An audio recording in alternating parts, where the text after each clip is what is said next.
시청자 여러분 안녕하십니까? 헬로티비 뉴스입니다.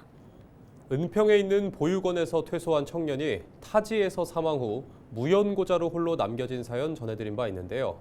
보호시설을 퇴소했더라도 해당 시설장을 연고자로 볼 수 있도록 관련 제도를 개선해야 한다는 목소리가 은평구 의회에서 나왔습니다.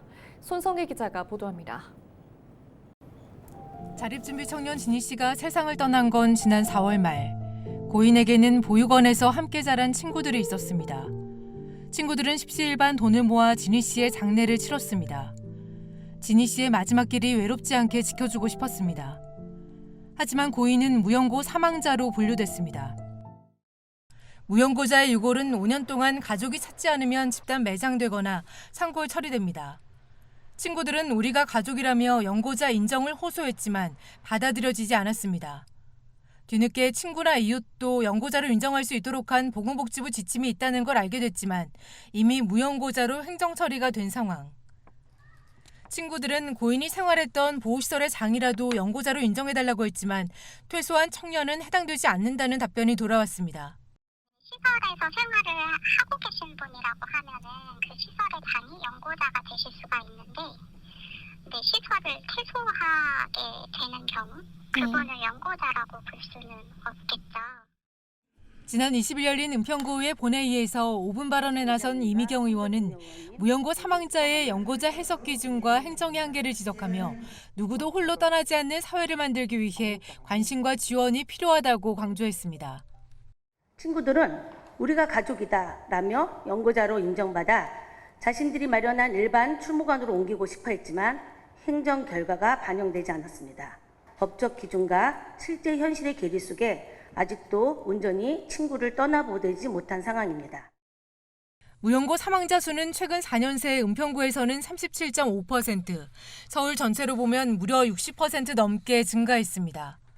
가족 해체와 1인 가구 증가, 경제적 문제로 인한 실신 인수 거부 등이 주요 원인으로 꼽힙니다.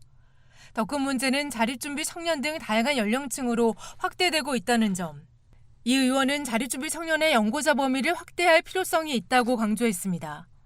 장사 등에 관한 법률 제2조 16항에 의거하면 생활시설 기간자를 연고자로 볼 수 있으나 퇴소한 지 7년이 지난 자립준비 청년들의 연고자가 될 수 있는지는 판단 기준이 지자체별로 다르다는 것이 문제였습니다. 따라서 일시 거주했을지라도 시설장을 연고자로 볼 수 있도록 연고자 범위를 확대하는 것이 필요합니다. 이 자리에선 무연고 공영장례 지원의 행정체계와 무연고자 봉안시설의 문제도 제기됐습니다. 정기적인 애도를 위해 봉안시설이 개방되어야 하는데 서울시마저도 사전에 신청해야 하는 불편함이 있습니다. 자유로운 방문이 보장되어야 하고 이를 위해서는 시설도 개선되어야 합니다. 저도 가보았는데 캐비넷과 창고라는 표현밖에 할 수 없는 열악한 시설이었습니다. 무연고 사망자의 연령별 지원을 위한 담당 부서 업무 분장과 개방을 위한 조례 개정이 필요합니다. 무연고로 보육원에 자란 청년에겐 가족이라고 말하는 친구들이 있지만 서류상 가족이 아니라는 이유로 죽어서도 무연고자로 외면당했습니다. 태어남과 죽음 모두 쉽게 처리되지 않는 존엄한 삶을 살 수 있는 안전한 사회, 우리 자립준비 청년들이 행복하게 살아갈 수 있도록 많은 관심과 지원이 필요하다고 생각합니다. 외로운 죽음을 막기 위해 사각지대 없는 연고자 제도 마련 등 사회 안전망 개선에 정부와 지자체가 적극 나서야 한다는 목소리가 커지고 있습니다. 헬로티비 뉴스 손성희입니다. 내년 말 개관 예정인 수색 미래형 복합 문화도서관을 은평문화재단이 운영해야 한다는 제안이 구의회에서 나왔습니다. 박세은 은평구 의원은 5분 발언을 통해 은평문화재단이 수색 복합 문화도서관 위탁 운영을 맡아야 한다고 주장했습니다. 박 의원은 의정부 음악도서관을 사례로 들며 문화예술특화도서관의 필요성을 강조했습니다. 의정부 음악도서관은 음악을 테마로 한 특성화 공공도서관으로 다양한 음악 자료와 체험 공간이 마련돼 있습니다. 박 의원은 은평문화재단과 수색 미래형 도서관은 지역 주민의 문화적 삶의 질 향상과 복합 문화공간을 지향한다는 점에서 공통점을 갖고 있다며 이러한 문화재단과 도서관이 만나면 시너지를 낼 수 있을 것이라고 강조했습니다. 문화재단의 수색 미래형 도서관을 공공위탁을 함으로써 공급 중심의 문화정책인 공연장 시설 중심 사업에서 벗어나 시민 참여와 지역 맞춤형 전략으로 지역사회와 실질적 연계와 문화 생태계를 구축하고 무엇보다 약화되었던 전문가 중심의 거버넌스가 제대로 작동되리라 생각합니다. 양천구가 호국 보훈의 달을 맞아 보훈가족 한마당 행사를 개최합니다. 25일 오후 2시 해누리타운에서 열리는 이번 행사에는 10개 보훈단체 회원 등 300여 명이 참석합니다. 행사에서는 모범 국가유공자 15명에 대한 표창 수여와 호국 뮤지컬 공연, 테마형 체험 부스가 운영됩니다. 체험 부스에서는 낙상 예방 등 안전 체험 교육을 비롯해 키오스크 체험과 노인 일자리 상담 등 실생활에 도움이 되는 프로그램이 진행됩니다. 인천시가 긴급 민생경제 안정대책을 발표하고 침체된 지역경제 회복을 위한 본격적인 대응에 나섭니다. 특히 천원 시리즈 확대로 지역 소상공인은 물론 관광과 문화산업에도 활력을 불어넣을 것으로 기대하고 있는데요. 자세한 내용 송유찬 기자가 취재했습니다. 이번 대책에서 가장 눈에 띄는 것이 바로 천원 시리즈 정책입니다. 현재 인천시는 천원주택과 대학생 대상으로 천원의 아침밥 등을 진행하고 있습니다.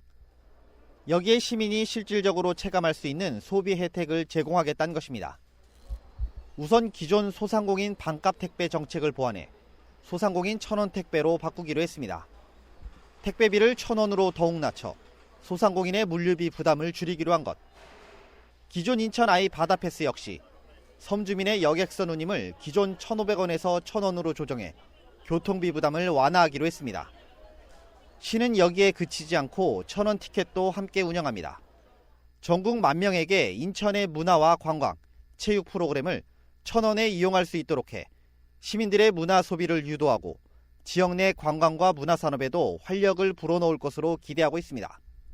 우리 인천 하면은 보통 이제 1,000원 얘기를 많이 하지 않습니까? 1,000원 주택이 대표적인 브랜드가 됐는데 이 1,000원의 경제야, 1,000원의 행복 도시가 인천이 조금 더 확대될 수 있도록 하겠습니다. 시는 인천 사랑 상품권인 인천 이메 캐시백 지원율도 상향합니다. 연매출 3억 원 이상, 30억 원 이하 가맹점의 기존 5% 캐시백 비율을 7월부터 7%로, 9월부터는 10%로 단계적으로 확대합니다. 특히 강화와 옹진의 경우에는 최대 15%까지 상향할 계획입니다. 이외에도 중소기업과 소상공인에게 4천억 원의 경영안전자금을 지원하는 등 금융지원을 대폭 강화하고 지역 상품 함께 소비 캠페인을 통해 소상공인과 중소기업 간 상생도 도모하기로 했습니다. 또 지역 건설업체들의 수주율과 하도급률도 함께 높여 지역 기반 기업들의 상생도 더욱 확대할 방침입니다. 문제는 예산입니다. 시는 이미 인천 이음의 경우 전국 광역지자체 중 가장 많이 편성해왔고 새 정부의 방침도 지역 상품권 활성화에 맞춰진 만큼 큰 문제는 없다는 입장입니다. 정부가 갖고 있는 기본적인 큰 정책 방향하고 관련이 되는데 일단은 지역사랑 상품권을 확대한다는 것이 새로운 정부의 기본적인 입장이고 그리고 거기 더 증감의 문제는 조금 더 정부 재정 상황을 봐서 판단하겠다 이런 말씀드립니다. 침체된 지역 경제를 회복하겠다며 내놓은 긴급 민생경제 안정대책. 어떤 효과를 볼 수 있을지 관심이 모아지고 있습니다. 헬로티비 뉴스 송유창입니다. 임태희 경기도교육감이 취임 3년의 성과와 남은 과제를 밝혔습니다. 미래교육청을 기조로 길을 닦아온 데 이어 교육 본질에도 집중하겠다는 계획입니다. 어떤 구상인지 이세진 기자가 정리했습니다. 임태희 경기도교육감은 지난 3년의 성과로 미래교육청을 꼽았습니다. 그 학교 현장에 그 자율적인 힘으로 그 미래교육을 만들어질 수 있다 하는 그 생각을 늘 하고 있습니다. 다만 교육청은 그거로 가기 위한 여러 가지 여건을 조성해주고 AI 기반 교수학습 프로그램 하이러닝과 그 하이러닝은 현장에서 매우 수업에 참여하는 그 선생님들이나 학생들이나 굉장히 그 수업의 분위기를 바꾸는 교실의 어떤 변화를 주도하는 온라인 학교는 전면에 세웠습니다. 학원이나 아니면 학교 안에서는 접할 수 없는 그런 교육의 콘텐츠 내용을 그것도 무료로 다 접할 수 있게 경기도 어느 지역에서 어느 여건에서 있건 임교육감은 남은 임기 교육 본질 회복에 집중하겠다는 구상입니다. 우리 교육이 결국은 바로 서기 위해서는 대입제도가 바꿔지고 연장선상에서 우리 모든 그런 교육들이 실효성 있게 고3까지 연결될 수 있도록 서논술량 확대를 골자로 교육계에 제안했던 임태희표 대입개혁안은 남은 숙제입니다.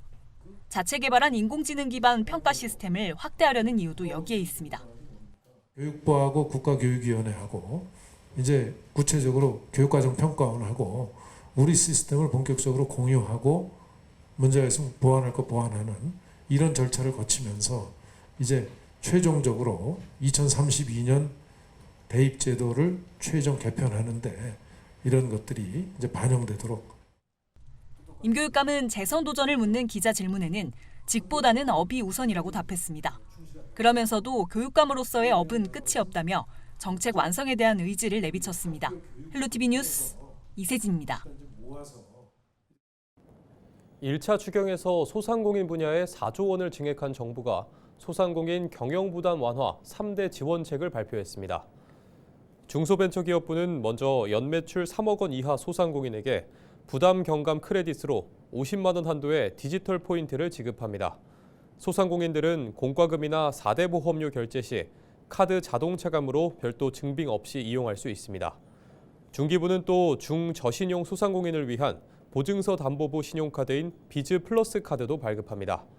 이 카드는 1,000만 원 한도의 보증료와 연회비가 면제되며 6개월 무이자 할부와 3% 캐시백 혜택을 제공합니다. 정부는 연매출 3억 원 이하 소상공인들에게 최대 30만 원의 배달 택배비도 지원할 계획입니다. 경기도는 이동 노동자, 5개 근로자 등 폭염 취약계층의 온열 질환 예방을 위해 도 재해 구호기금 20억 원을 시군에 지원했다고 밝혔습니다. 도는 지난해 도내 전체 온열 질환자 767명의 70%인 536명이 7월 말에서 8월에 발생한 만큼 이를 대비하기 위해 분야별 시군 사업 계획을 받아 23일 지원금을 교부했습니다. 세부 내역을 보면 대리운전기사, 택배 노동자 등에게 생수, 부채, 쿨토시 등을 지원하는 예산 2억 4천만 원, 공사장 등 5개 근로자와 논밭 근로자에게 쿨스카프, 쿨토시, 쿨스프레이 지급 등의 예산 3억 4천만 원입니다. 경기도 특별사법경찰단이 오는 7월 7일부터 18일까지 도내 폐수 배출 사업장 등 360개소를 대상으로 불법행위 집중 수사를 진행합니다.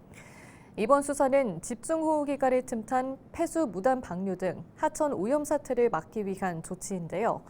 중점 수사 대상은 오염물질 무단 배출과 무허가 폐수 배출 시설 설치, 하천 등 공공지역 수질 오염 행위 등입니다. 특사단은 도 누리집과 카카오톡 채널 등으로 도민 제보도 받고 있습니다. 국토교통부가 26일부터 청년과 신혼 신생아 가구를 위한 매입 임대주택 2차 입주자 모집을 시작합니다.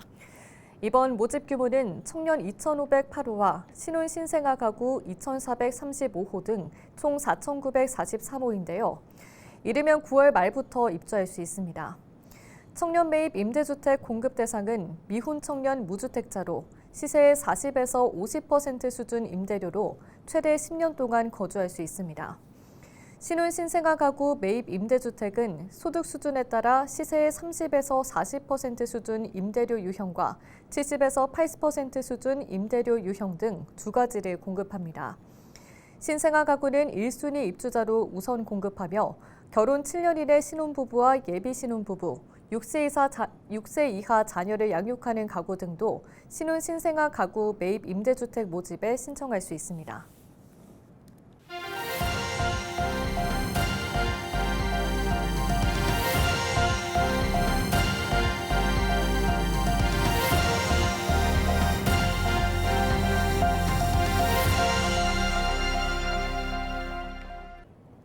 이상으로 뉴스를 마칩니다. 시청해주신 여러분 고맙습니다.